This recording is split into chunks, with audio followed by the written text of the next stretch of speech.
So continuing with where we stopped yesterday, the tangible goods for which a consumer wants to compare quality, price, style in several stores before making a purchase. So see, this question is repeated again from, Convenience goods. sorry, Answer will be convenience goods. convenience goods you're saying, Yeah. or shopping. Oh, wait. You're This is comparing quality, yesterday. price, styles, right? Yes, ma'am. When shopping goods. Shopping goods, yeah. Sorry. Under which of the following conditions level of consumers involvement will not be high? The consumer considers the amount of money involved to be too large. The product is seen having a low potential, providing significant benefits. Consumer lacks information about alternatives, and product has considerable social importance.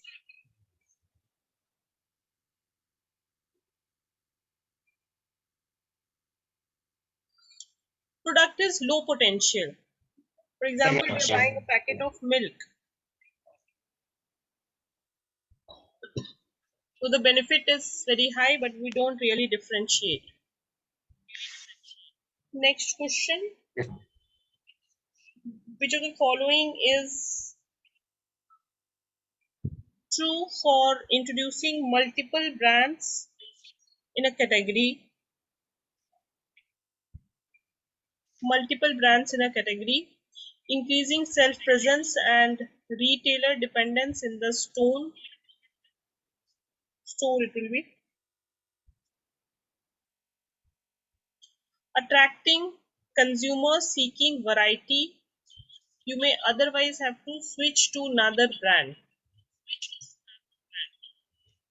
Decreasing internal competition within the firm, and yielding economies of scale in advertising, sales, merchandise, and physical distribution. Multiple brands in a single category. Like, for example, I have a soap as a product, and I introduce different brands in the same category, brand X and brand Y. Not true पूछा है, not true. So first one says increasing shelf presence and retailer dependence in the Second one. two. Second one you are saying, okay. Yes. Second one says attracting consumers seeking variety. See, if consumers are seeking variety and you are introducing different brands, multiple brands in the same category, so consumers will not switch, right? You are only giving variety. Getting it? Yes. Increasing self-presence and retailer dependence. That is that you have to do it in the market because you are introducing multiple brands in the same category. Decreasing internal competition within a firm. It has got no connection with multiple brands. Multiple brands will increase competition within the firm. You have brand X, you have brand Y. So product managers who are working on X and product managers who are working on Y, they will be competing within each other, right? Yes, ma'am. Harish, your voice is like repeated. Are you using two devices by any chance? No, ma'am. Actually, I'm using Bluetooth. I think so. Okay, okay. Now it's clear. Yeah, now it's clear. Okay. Increasing internal competition within the firm will be correct answer. Then next question: the strategies of flanking defense, preemptive defense, mobile defense, contractor defense, and counter-offensive defense. This is used by which market? Okay. So before we get into it, let's quickly brush up first all the markets. Okay. So what do we mean by these markets? Market challenger. What do we mean by market leader? What do we mean by market follower, nicher? All that we first revise, and then probably we will look at the strategies in each of them. Like, see, this is talking about flanking defense strategies. So market leader will have a different strategy, market follower will have a different strategy, and so on. So just give me a second, Harish.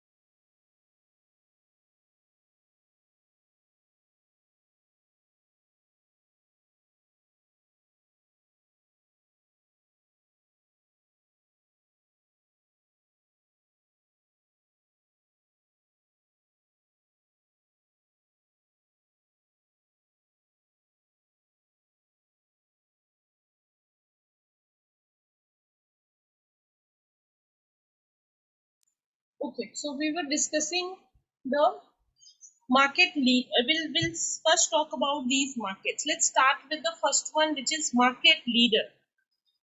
Market leader is someone who is occupying a most dominant position, we can say, in the industry. So, or we can say that market leader can be someone with a dominant market share, the larger part of share. Market challenger. Market challenger is strong in the market, we can say, but not as strong as your market leader. But in future, it it kind of tries to get in and become market leader. The third type is your market follower. Market follower organization is not having any dominant position in the market. They would like to play safe. They would like to play safe by just following the market leader. And when we say market niche, as the name says, that market niche is just concentrating on few selected target items. Yeah. So these are the four different types of markets. Okay. So startup marketer is not any kind of marketing strategy. Anyhow, these four markets are clear. Then let's, okay. Question is about the strategies of flanking defense, preemptive defense, contractor defense, counter-offensive defense. Now, the answer to this question is your market leader. Okay, market leader follows these kind of strategies. But what are these strategies that we will just revise once? So first one is position defense. When we say market leader is already holding a dominant position in the market, or is like, say, number one in the market, so the idea is to retain the position in the market. They would like to have the same positioning. For example, Red Bull sponsors events that involve adrenaline rush and dangerous death defying stunt. So to show that the product is most important, there is no substitute to it. Maximum resources are provided to current successful brands in this strategy. So if I say wheel, wheel is number one in its category. Position, defense, they try to remain the same. The second one is your flank defense. We're talking about market leader strategy. See, flank defense, weak fronts should be protected by the leaders in order to use them for counter attack. So in flank defense, market leaders tries to protect the weaker segments from counter attack. Example, Nestle India Hotheads, the sub-brand of Maggi 2-minute noodles, was launched by Nestle in 2016 to broaden its customer base to attract young adults. Flank defense may basically what we are saying is the attacking the weaker brands. Preemptive defense. Preemptive defense strategy is an enemy is attacked by a leader before the enemy can start the attack. Leader launches an offense against the enemy before the enemy starts an offense. So leader itself is attacking.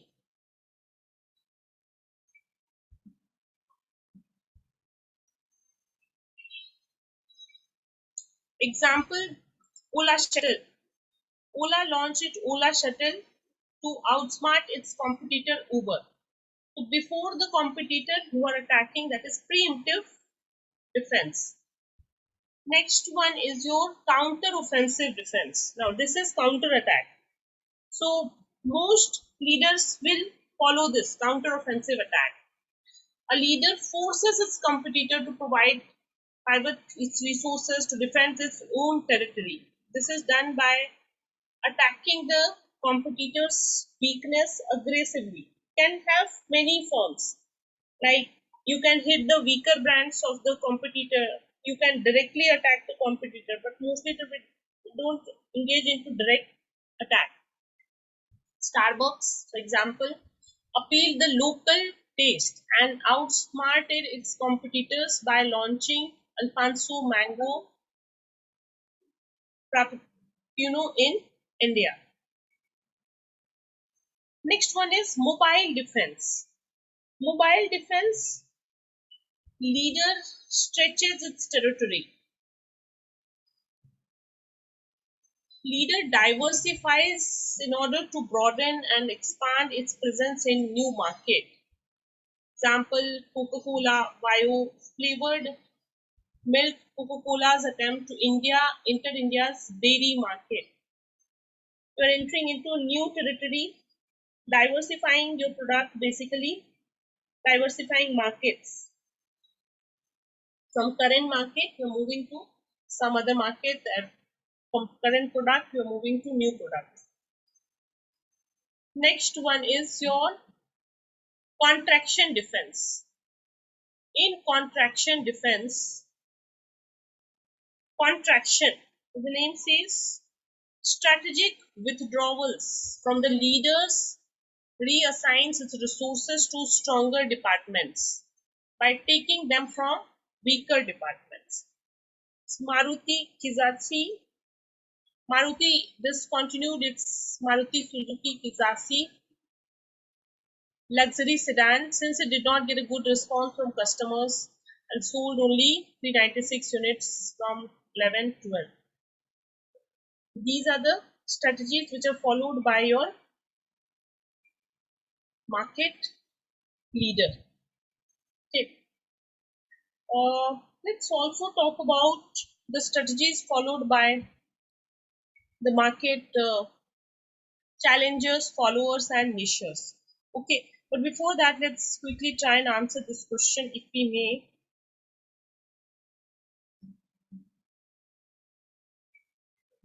Market leader.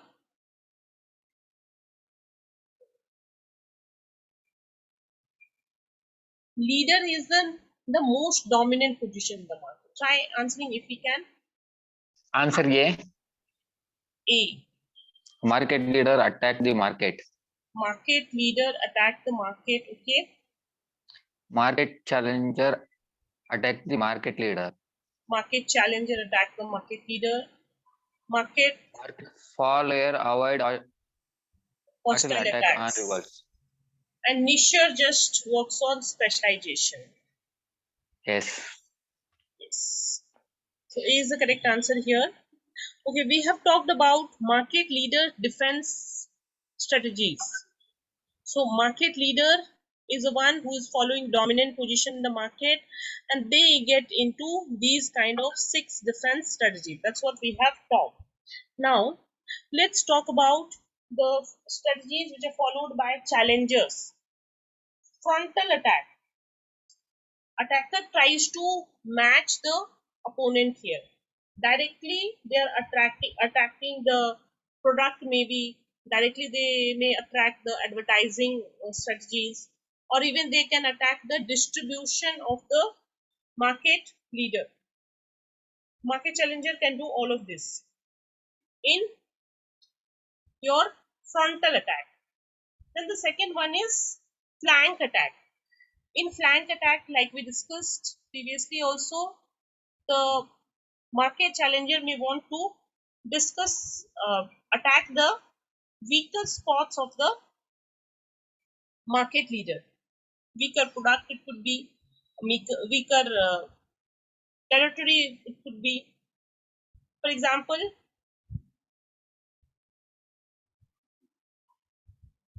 when the color televisions were not there, LG tried to attack the market leader by introducing color television in their times. Next one is your enrichment attack. Enrichment attack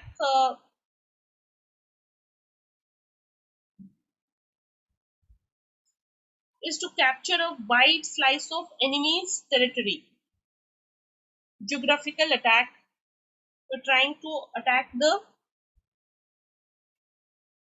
territories of your competitor. So you can say they are encroaching the territory. Encroaching is like forcefully. For example, decade-long Pepsi Cola war. So certain reasons only Pepsis were sold, and you try to enter it even in that region to sell your product. Then your bypass attack. Bypass attack is usually in high-tech industries where you're using a new technology altogether. You can take a note, bypass attack, you're using a new technology altogether. The last one is guerrilla attack. Are you aware of the term guerrilla? I seen they have some their own strategy. Yeah. So Because in wartime and all, they will do some guerrilla strategy and all. yeah, so a In lot of guerrilla ads days. you can see. I'll share you some ads on these. Small attack. Intermittently, you're trying to attack your competitors to harass your competitor. Like for example, you make your product so visible in the market. That is guerrilla attack. Guerrilla marketing. A lot of interesting examples are there. I can share with you. So some of these strategies used by challenger we have talked. Now let's answer one question here. We talked about mobile strategies in the market leader. Mobile is when you are extensioning. So these words we have already discussed. These are the strategy of defense of a leader. Let's try if you can answer this question. What was mobile attack? Mobile defense was when we try to diversify the territories. Okay. Talking about contraction, we are strategically lowering our Lower. resources. So mobile defense is, if we go by the question, Three. mobile defense is extension. Yes. So leader stretches its domain over new territories. That is mobile defense. So broadening market diversification. Contraction is when you are lowering when you are shrinking your markets. So large companies give up weaker market. They are making the market shorts by reassigning resources to the stronger ones. Shrinking of market is contraction defense. And positional defense, you want to remain number one. So occupying the most desirable position in the customer's mind, making the brand almost impregnable. You still want to be number one. Position defense. Okay. So, see, the questions are repeated. These are not very old questions. This is from 2018. So, moving to next question. Which of the following is not included in 7 P's of marketing mix given by Booms and Witness? Politics. Politics. So, yeah, this goes. So, there is one more person. If you can name 4 P's and 7 P's. See, 7 P's given by. They made Booms and Bittner. Yeah. And 4 P's given by Jerome. McCarthy. McCarthy. Jerome McCarthy. So students get confused here. Just remember these are the 4 P's: product, price, place, promotion, plus additional 3 P's: process, people, and physical evidence. Okay. The right answer here is politics, like you rightly mentioned. Then a research technique used particularly in retailing, online, offline, in which customers are recruited by the researcher, means you're paying them to act as anonymous buyers in order to evaluate customer satisfaction, service quality, customers' own evaluation. They're not the actual customers, they are like uh, mimicking the behavior of customer. So these are your mystery shopping. In mystery shopping, what happens? Evaluators mimic natural customers' behavior, record their experiences at various touch points through customers' journey. Okay. The next one is your company treats each customer as a single segment. Niche marketing. Niche marketing, see, in niche marketing what happens that we try to cover a specific segment. We have a unique target market, like for example we are selling Rolex watch, so that will be Okay. our niche. Like for example we are selling only a part of the market, we are not selling to everyone. For example, if we sell sugar, the entire world is our market, Oh, it right? means it means marketing is supplying goods for only for single product. Like if we give a order, then only they will make like gold iPhone like that. Yes, each product that Nano is marketing. micro marketing. Now there Micro. is some Okay. difference between nano marketing and micro marketing. Let's understand that.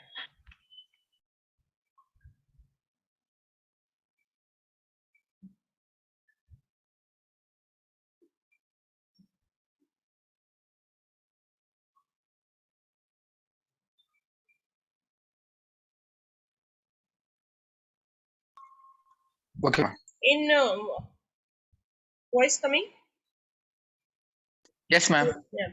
So see, in mostly in Instagram terms, like you use these terms micro and nano. In micro, we are allowing to each single customer as a separate segment. So here basically what we are not wasting any kind of time. We are only focusing on a particular subgroup, or we are only focusing on someone who is most likely to buy our product.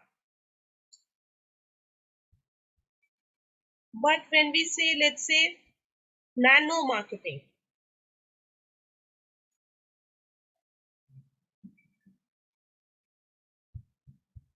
in nano marketing, we first identify a market and then we try to target to. So you can say nano market is a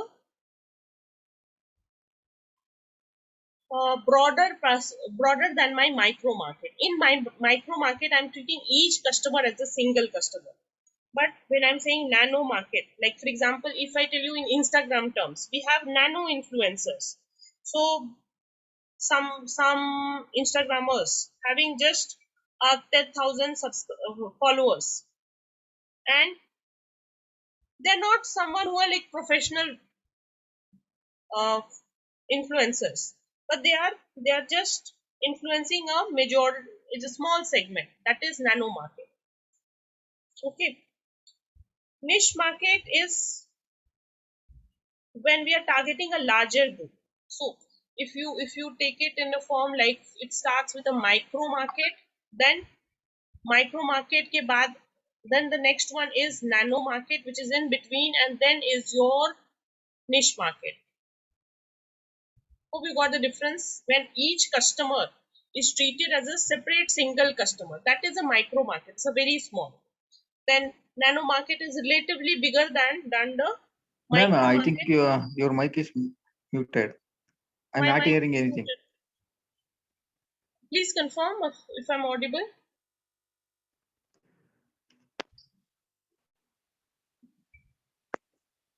I am audible, I think. Hello. Now is it coming?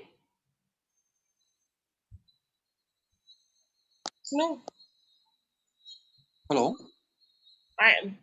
My voice is clear, Harish. I'm talking only.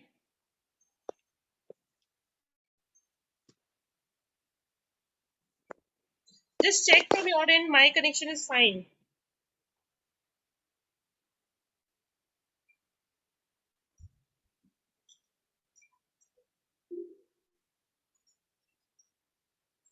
Here it is connected, Harish.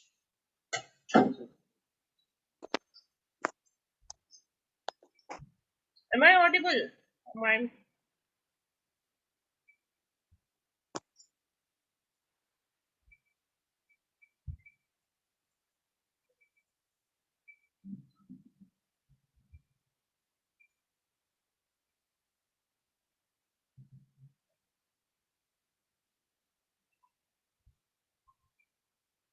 Harish.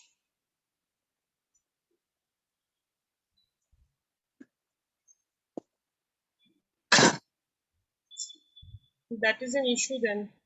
Just give me a minute. Let me call you.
Hello.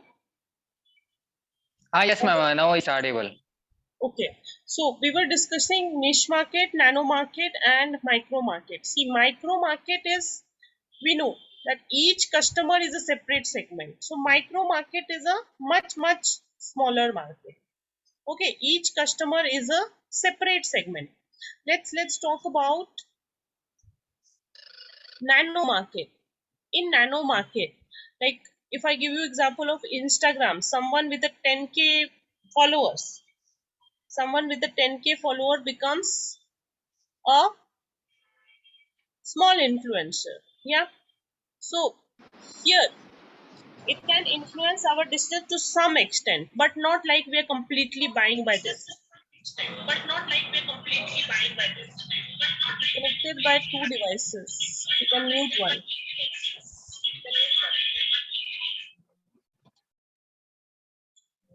Wherein, if we say niche market, we are covering a small segment. I give you an example. Am I audible? Yes, ma'am. Okay.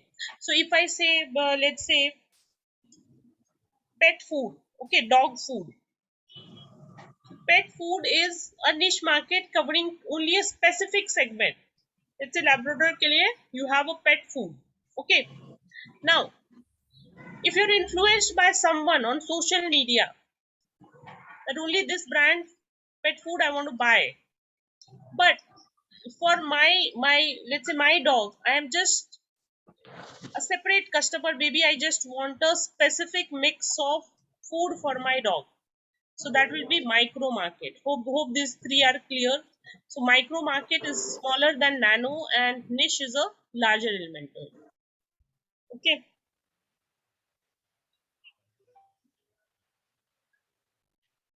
Next question is about which of the following are correct. Statement 1, opinions can be described as slow responses. We might give two opinion poll questions about the issue. Second one is attitudes are held with greater degree of conviction over long duration and more likely to influence behavior. Attitudes are evaluative statements. They are with greater degree of conviction. है we judge someone based on our attitudes. Values are held more strongly than attitude. These are inbuilt to underpin an attitudinal behavior. But when we say opinions, do we really give slow responses? Opinions we give immediately, right? So here your Yes, ma'am. second and third.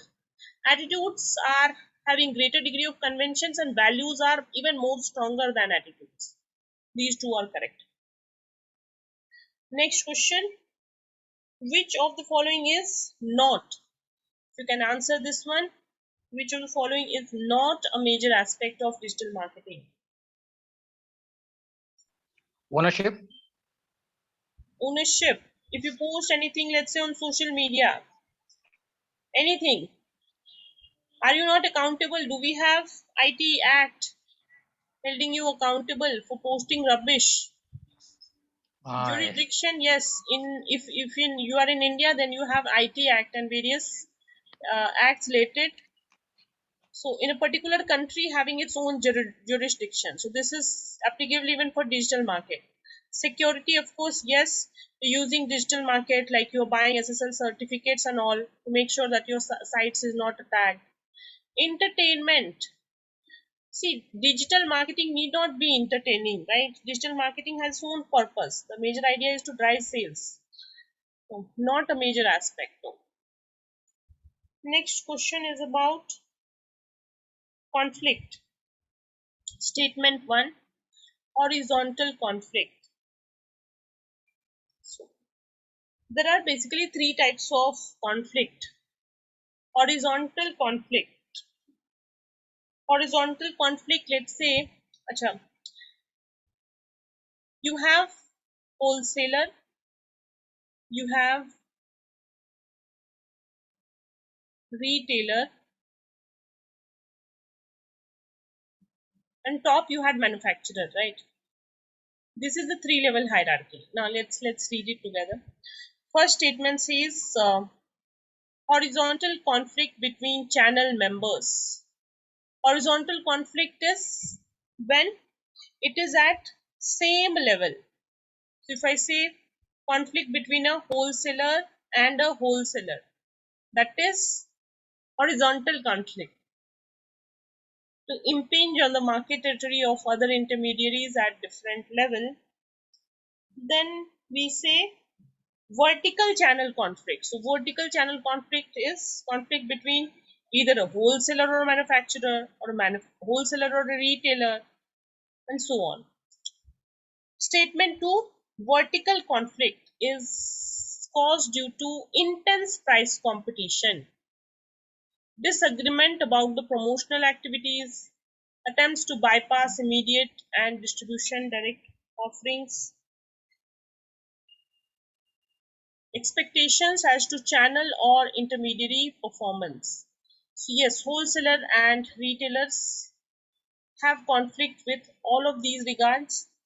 Then hybrid channel conflict arises due to grey marketing. Now, what do you mean by grey marketing? See, there are certain products like we say watches. A lot of first copy watches are done, right? Or for example, not first copy. Let's think watches. For example, a particular watch is allowed only to be sold in Switzerland, and you are selling it in some other country. So in that particular country, that may not be legal. Yeah. So when we say gray markets, let's give a reading to it. Gray markets refers to the products that are sold legally but outside brand's permission.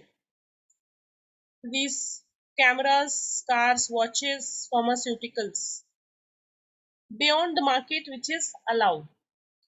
What do you mean by hybrid channel conflict? Let's understand. We talked about three hierarchies. We had manufacturer, wholesaler, and we had retailer. Now, for example, hybrid channel. For example, you are selling through wholesaler also, and you are selling through Amazon also. Directly you are selling on Amazon and you are giving it to wholesalers also. So Amazon, if you are selling, you are giving, let's say, 10% discount on the product. And if you're giving to wholesaler after keeping their margin is only able to give 7% discount. So then that is a hybrid channel conflict. Okay. So these are the three types of channel conflict. Hybrid channel conflict may arise due to grey marketing. Yes. Grey marketing, the product sell is actually legal, but yet brand permission is not there. So you're giving it to wholesaler to sell it in a particular territory, maybe under grey market. Okay. Horizontal conflict between channel members is caused due to channel members impinge on the market territory and other intermediaries at different levels. Horizontal is at same level and not different level. That's why this one goes wrong. Okay. So this is it. I've added few slides. You can have a look. Types of channel conflict clear. Vertical is above or below. Horizontal is at the same level. Multi-channel hybrid conflict is one and the same. Clear these terminologies? Yes, ma'am. ठीक है. When two separate companies or two divisions within the same company agree to place both of their respective brands on a particular product or an enterprise,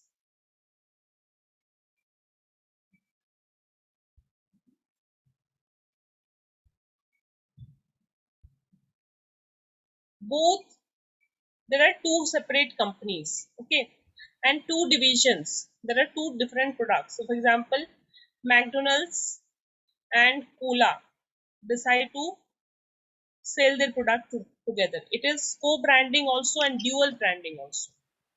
Okay, two product, two companies, they come together. Next one, the mindset which is commonly associated with the long ago era when the demand for goods generally exceeded the supply. The primary focus in the business was effectively produce medium quantities of goods. Finding the customer was viewed as a relatively major function. So one side it is talking that demand for goods exceeded the supply. Demand was more. There were more people and supply of the product was less. Demand for goods exceeded the supply. The second line it says finding the customer was major function. When you have enough people, when you have enough demand, will finding the customers matter? No. That time it was you just make production in mass, product will automatically sell. Production concept is talking about. So first one goes incorrect. Second statement, the firm with the product orientation. Product means you make the product best quality. Typically focus on quality and quantity of offerings while assuming that customer will seek to buy reasonably priced, well-made products. So yes, you make a quality product, the product will automatically sell itself. That was your product concept. Okay. Answer 4. 4. So first one is not correct. This 4. Second one is correct. Okay. Next question regarding personal selling. Try and answering yourself.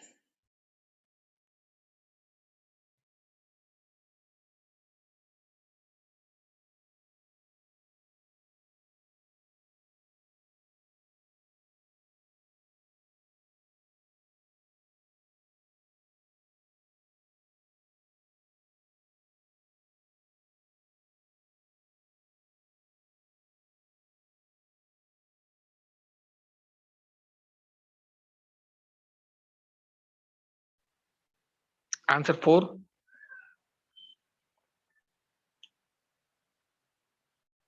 4. Yeah. Prospecting. 4 is information, habits, preferences.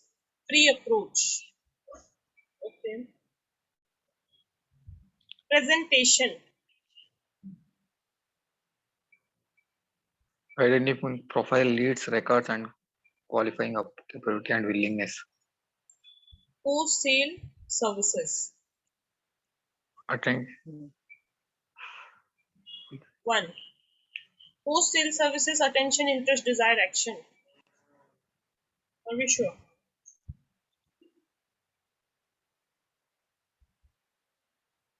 Prospecting. A. You're identifying profiles in prospecting. Prospecting is the first stage, right? Your Yes. leads, records, qualifying. So A is 2. A की option है. B is 4. Pre-approach. You give them information, understand what are their habits, preferences. C 1. Attention, interest, desire, action. Post sale, you try to reduce dissonance. You may understand this term dissonance. Post purchase dissonance. After purchasing the product, customer feels a kind of cheated. That okay, the main intent of product buying the product is not there in the product. That is purchase dissonance. Post purchase, you try to build goodwill, giving them additional warranty, guarantee, reducing this dissonance behavior of the customer. Okay.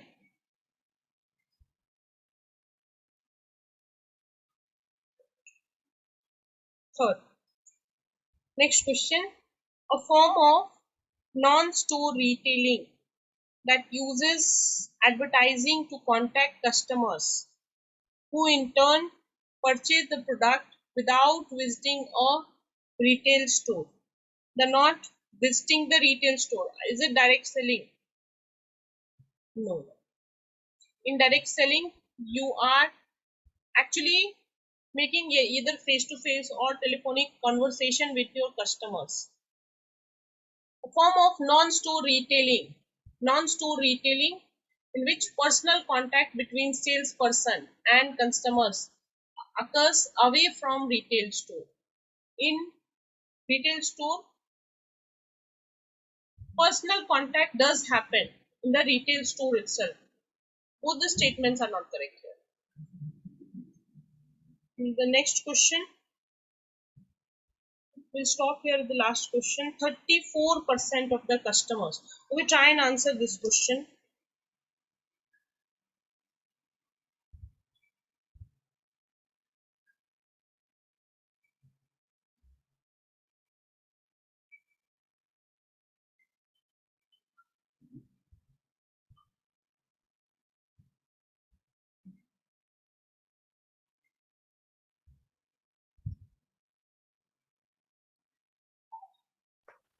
Early adopters.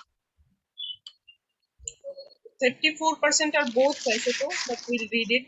2.5%, remember these numbers, 2.5% are your innovators. Then you have 13.5% as early adopters. Then 34 each, you have early majority and late majority.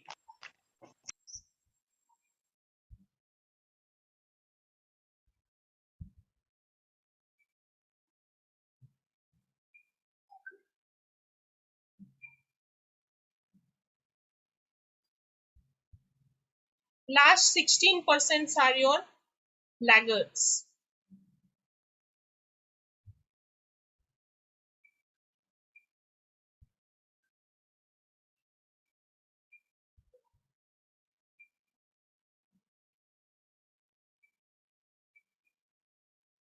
Question is, 34% of the customers fall in one of the categories of diffusion process who are deliberate to accept innovation just before average adopter, just before average adopter in a social system.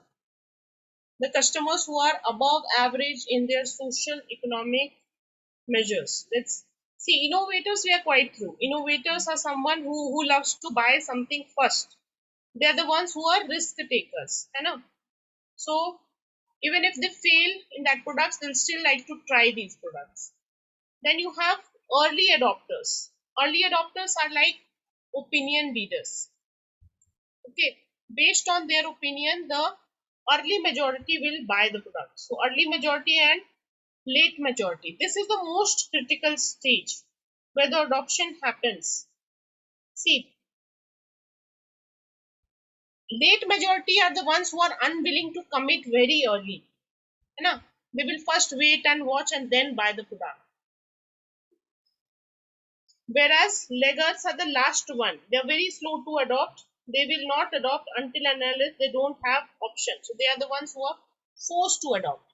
The question is, who adopt an innovation just before average adopter. Just before average adopter. Average adopter is your late majority. So early majority is the answer, not the what you said early adopter. Early adopter will adopt first. Hope the question is clear.